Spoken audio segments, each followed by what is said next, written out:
Welcome to the newest video review from Loyalty and Honour Publishing, the first for 2025, covering our 21st release, this one detailing the history of Fritz Witt. This book has been more than 20 years in the making and comes with input from many historians and researchers. We start off with the early life, joining the Leibstandarte, being one of the 117 original members.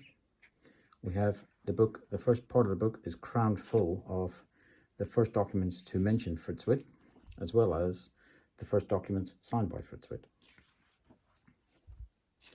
His life in the Leibstandarte took him up to 1935. Here's some of the earliest images of him.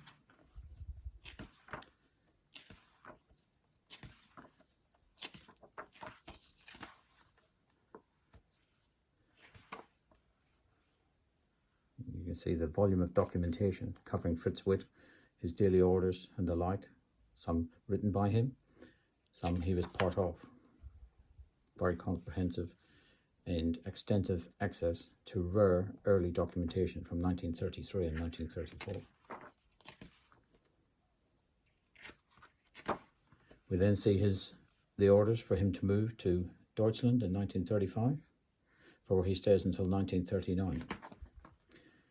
In that time, he gets promoted, becomes a company commander, and then leads his own battle group in the Polish campaign.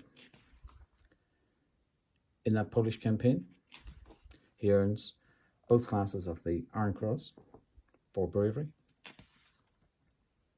He then goes on to the Western campaign, and for that Western campaign, he earns the Knight's Cross.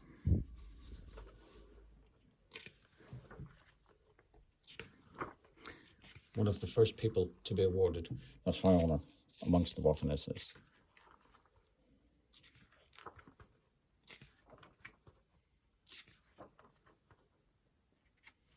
Again, you see the early documentation covering his Knight's Cross recommendation and his appraisals from Steiner and Paul Hauser. Then he moves back to Leibstandarte after the Western campaign and begins the most notable, arguably the most notable parts of his career. Commanding the 1st Battalion, he goes into Greece. And there he suffers the loss of his brother. But he leads his men to take the Klidi Pass, for which Gerd Pleiss gets awarded the Knight's Cross. Here's his brother Franz, who unfortunately lost his life in the Klidi Pass. He goes on into Russia in Operation Barbarossa, where he earns further awards for bravery and further promotions. His men take the Rostov Bridge at the end of 1941. Moving into 42, they get rebuilt and expanded, and he becomes a regimental commander. As a regimental commander, he then goes into Kharkov and takes part in that seesaw battle that took part in the first months of 1943. For his actions there, but also for his actions stretching back to the Balkans, he gets awarded the Oakleaves to the Knight's Cross. Almost immediately following that campaign, he gets moved to the command of the newly created Hitlerjugend division, which became the 12th SS-Panzer Division.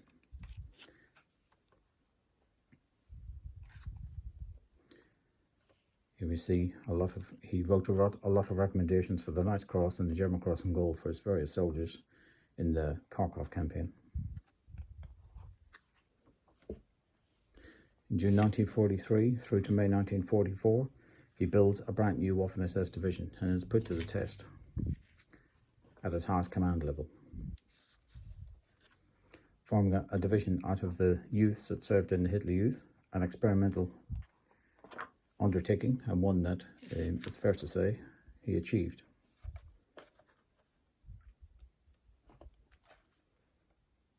His last promotion, made in April 44, to the rank of Brigadeführer. As some of you may well know, in the opening days of that campaign, he is killed from British ship's artillery. He loses his life on the 14th of June. The book details all of that, extensive photographs from each period in his life, backed up with lots of veteran interactions from those who served underneath Fritz Witt at different stages of his career, all the way through to his own untimely death, the death of this charismatic and multi-proven leader, both in bravery and leadership. We think we will find this book very interesting, a subject matter that has never been touched on before by any other author, and one that I've thoroughly enjoyed putting together and working with the various veterans and other historians to complete. If you would like to obtain your own copy, go to the website where it'll be available for purchase. I look forward to hearing from you. Thanks for your support.